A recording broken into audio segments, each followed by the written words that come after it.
Good morning, good afternoon, or good evening, everybody. Welcome back to my YouTube channel and to another layout design video.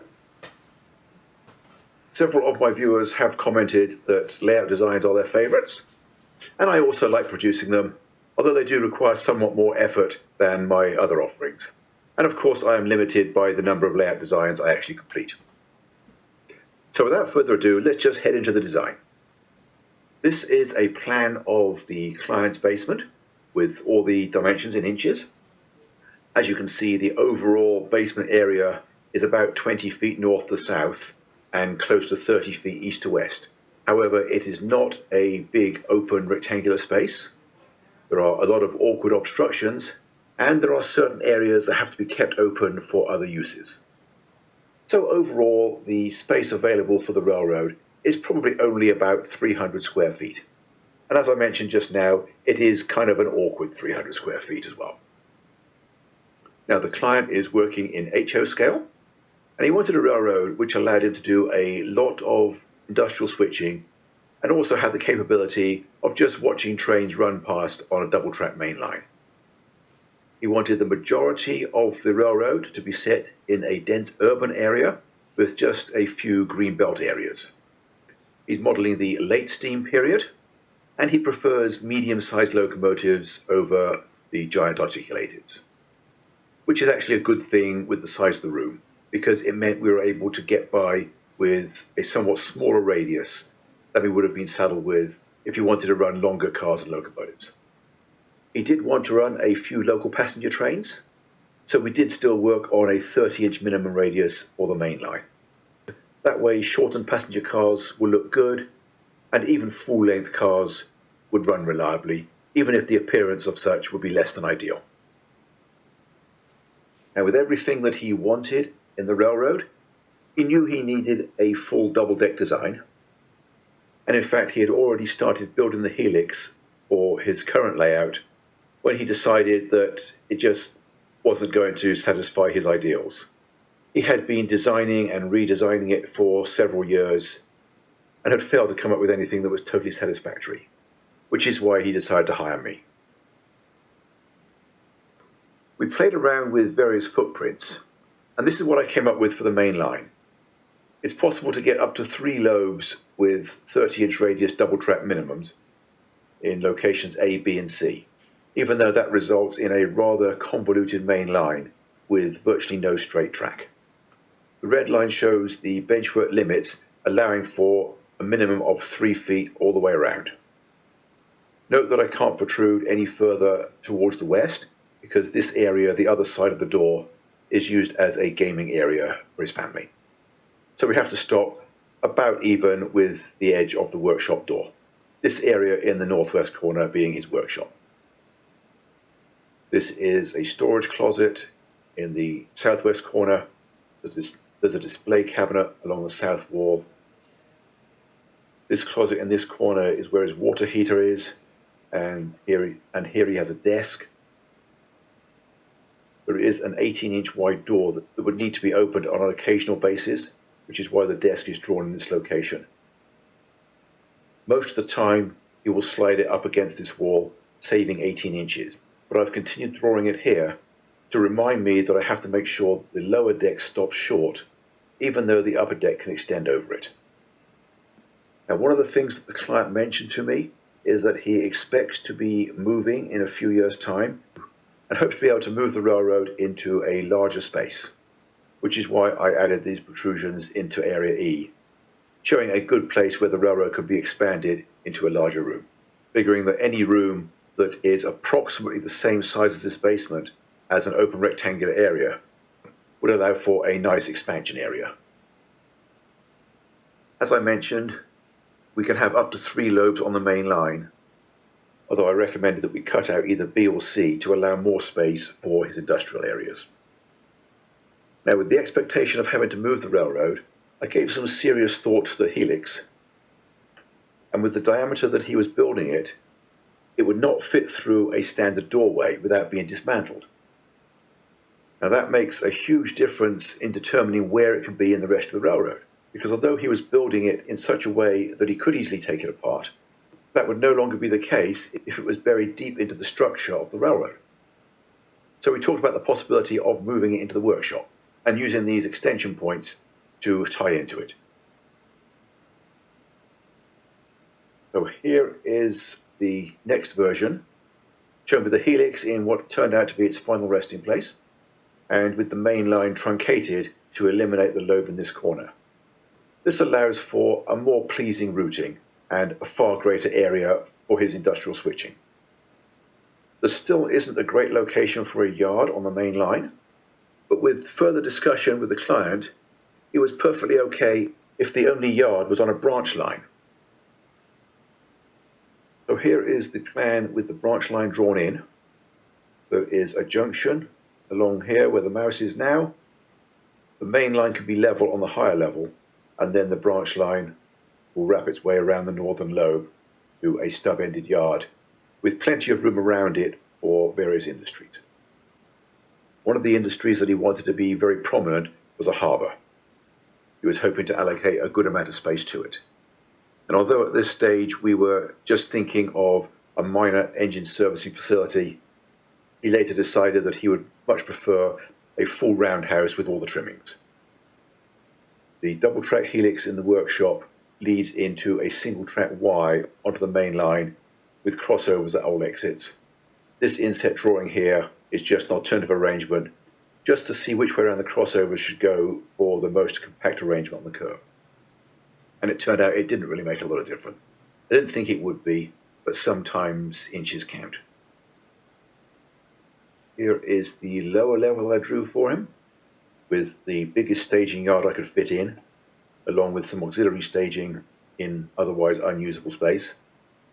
The client had been watching a lot of my other layout design videos, and he specifically asked for any extra lower deck area to be turned into visible dioramas, just as he had seen on many other drawings of mine, and he requested that before I even suggested it. So we have diorama A in the northeast corner and diorama B around the western lobe.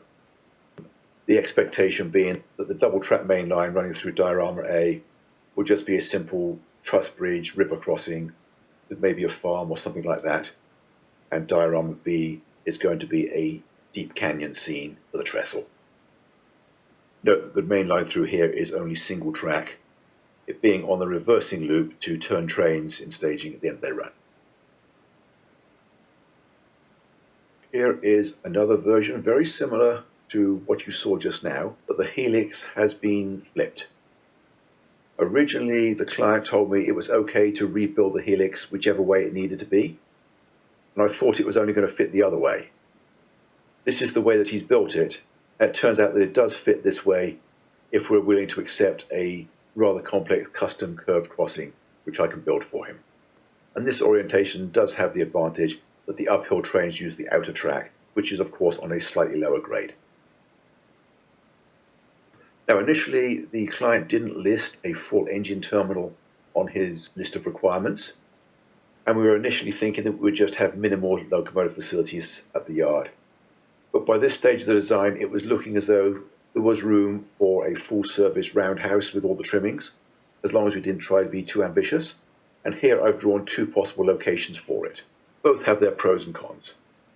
Another scene the client was hoping for was a lift bridge near the harbour, and I've managed to incorporate that at the expense of having a rather wide river with a lot of additional truss bridges over it.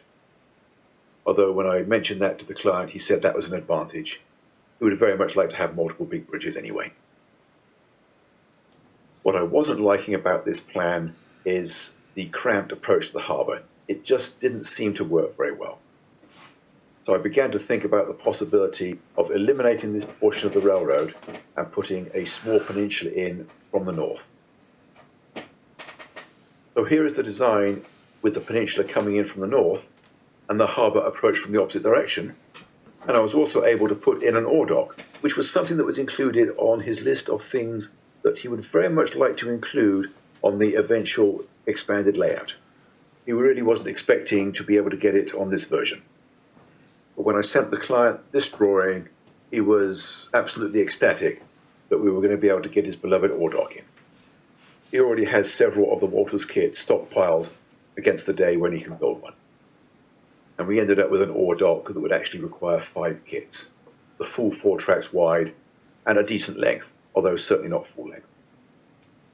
Now, one of the repercussions of putting the Helix this way around is that it's not possible to hook it up from the other direction, because this curve here would be well below our minimum radius.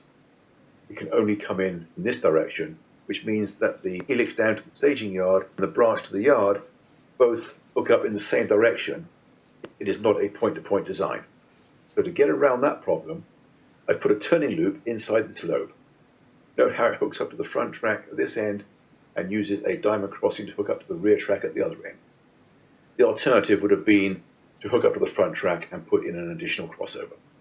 But since that's 2 additional hidden turnouts that we don't need, I thought this was the better way of doing it. Initially, it was hoped to be able to keep this hidden, but that just wasn't possible without destroying the potential of this corner. So I argued that it is a connecting railroad built by a different company, with the interchange being just out of sight the other side of this road bridge. In this view, I have started to incorporate some scenic treatments, figuring out how to get the river to disappear out of view while still allowing plenty of room for the much needed access hole in this corner.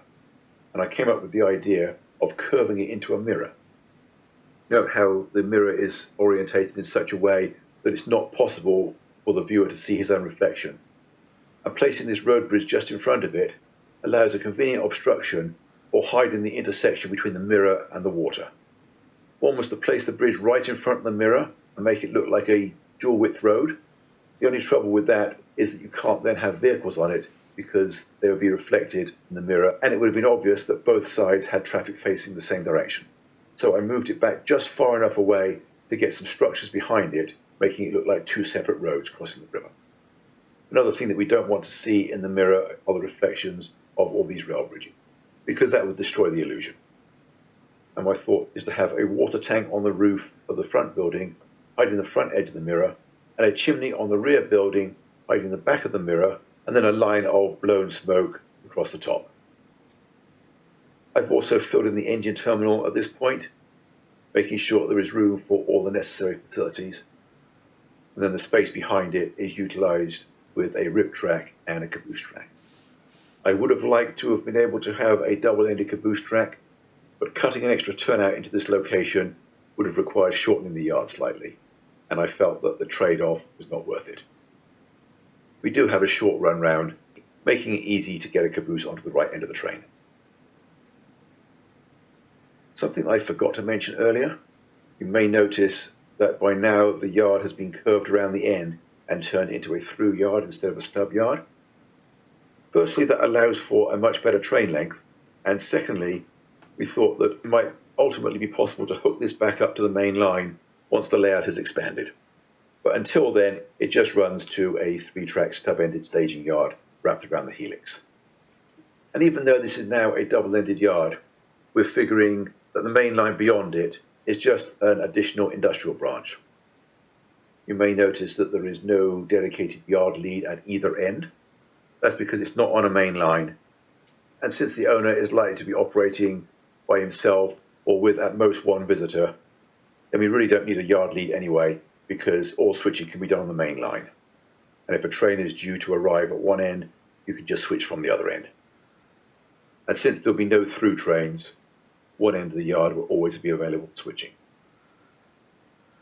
In this drawing, I have calculated the lengths of all the yard tracks. These numbers here are based on 40-foot cars. Here is the revised lower deck. With the Helix being reversed since I last showed you the lower deck, the alignment here is somewhat different, and with the auxiliary staging moved to this end of the yard, it's not possible to have the original diorama A as planned, although there is another area on the peninsula which is perfect for the small quarry which the client earlier asked if we could possibly include, but didn't look as though there was any space for it. And diorama B is just the same as it was. The south end ladder at this end is rather awkward. It took me a couple of attempts to be able to get some of the yard tracks long enough to accept a maximum length train, and I ended up with these turnouts in the middle, which I don't particularly like, but it was the only way I could get it in with standard geometry turnouts. The intention is that the client is going to use all Pico turnouts on the hidden areas and fast track on the visible portions. So there's really only one size of curved turnout that can be used on the hidden areas. The client already has fast track jigs for the straight turnouts, and he's going to have me build the curved ones for him. This drawing also shows something else I mentioned earlier. The reason why I drew the desk in its pulled out position, allowing for the door to open, making sure that these staging tracks don't get in the way of it. As a side advantage, with the peninsula being this way around, we now have the perfect area for all the client's tools and parts storage, right behind the workbench, where all he's got to do is spin around on a swivel chair and everything is conveniently located for him. In this view, I've gone back to the main level and filled in possible elevations. I set my highest elevation at the ore dock at 60 inches and just worked my way down from there. With the Walthers ore dock kit, the elevation difference between the water and the track on the dock is very specific. The track on the ore dock needs to be exactly 9.5 inches above the water level, which means that the harbour trackage needs to be somewhere in the region of 8 inches below the ore dock. Unfortunately, everything worked out nicely. I wanted to get a 5-inch elevation difference between the yard and the high-level track above it, because Woodland Scenic's retaining wall castings are 5 inches tall. It's easy to trim them, but not so easy to add to them. So I didn't want to go any more than 5 inches. And here is the lower deck with the elevations included.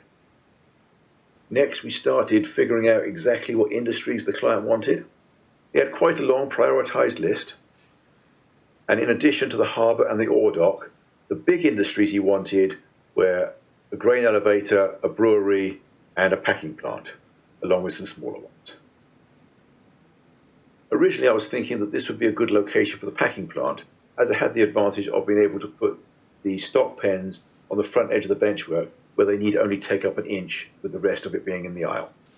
But additional discussion revealed that the client would much rather have the grain elevator near the harbour. So what we have now is a large export elevator, and we're assuming that it's the other side of this dock basin, which is in the aisle. Even though I did not try to squeeze in the harbour wall and any water on this side as well. I felt it would have been a little bit too cramped if I'd done that. I did find room for 3 tracks running through the dump shed, allowing for a fair number of cars to be stored there, and I've had them run off the edge of the benchwork, implying that they are indeed longer than we've modelled them. The triangular area behind it I felt would work well for a brewery. I haven't done a huge amount of research on breweries.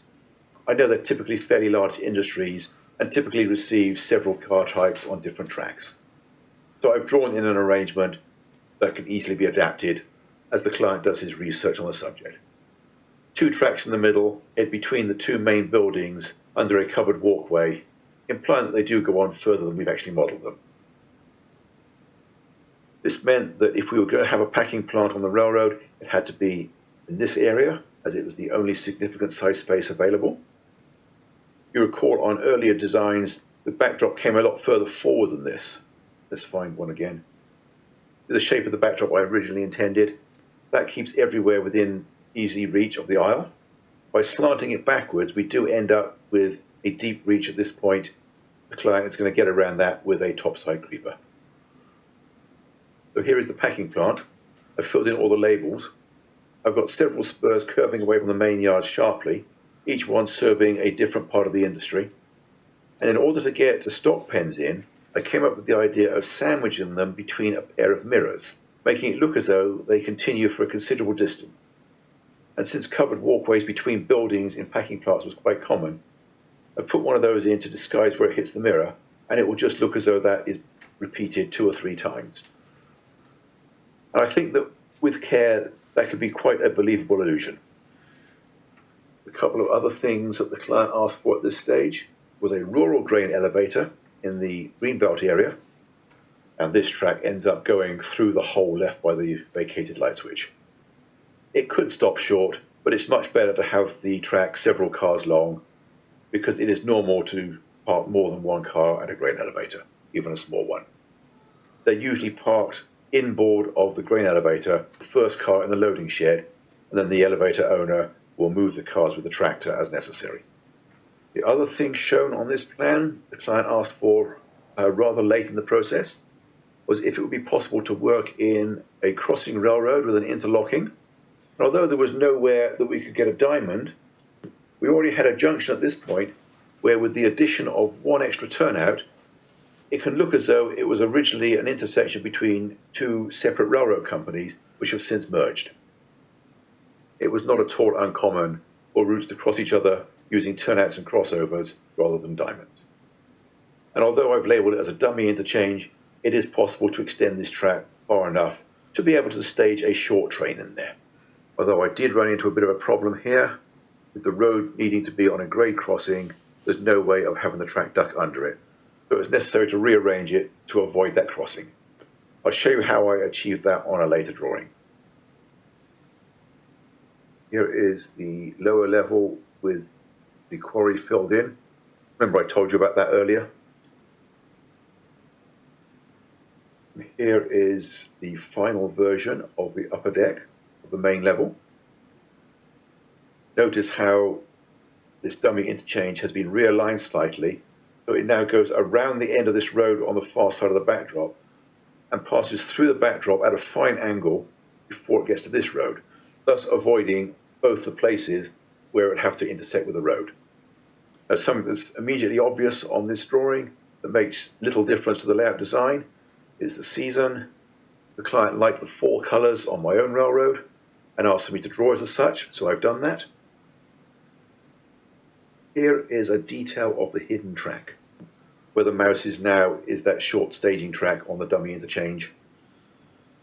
That red box there is the approximate location of a piece of removable scenery that will be needed for access to these turnouts.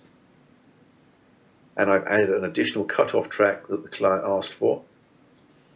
He asked me if it was possible to come out of the back end of the lower yard and then back up to the main line again.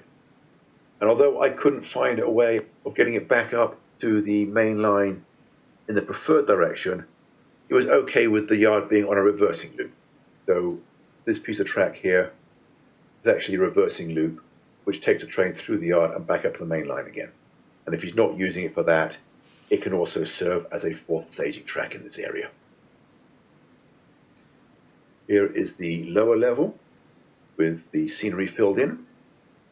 We've kept the fall scene for the quarry and also added a pulpwood loading spur because pulpwood loads look really cool. And I filled in this scene. The client really liked the scene that I built for a layout that I dubbed the Dining Room Central. If you'd like to go back a year or so into another playlist of mine, the Dining Room Central, I did a small area of scenery crossing a trestle on a sharp curve. And this client wanted to duplicate that scene. Although in actual fact, this is a much bigger version of it. There's a lot more space to expand the scenery. The trestle could be 5 spans instead of 3, and it's on a slightly larger radius curve than the original. Anyway, that is about all for this design. Here is the main level one last time, with all the annotations removed, so you can see the clean version of it. Feel free to pause it if you want a longer look. But I'm just going to sign off here. I hope you've enjoyed this video, and I hope to see you back next time. Until then, thanks for watching, and bye for now. And bye.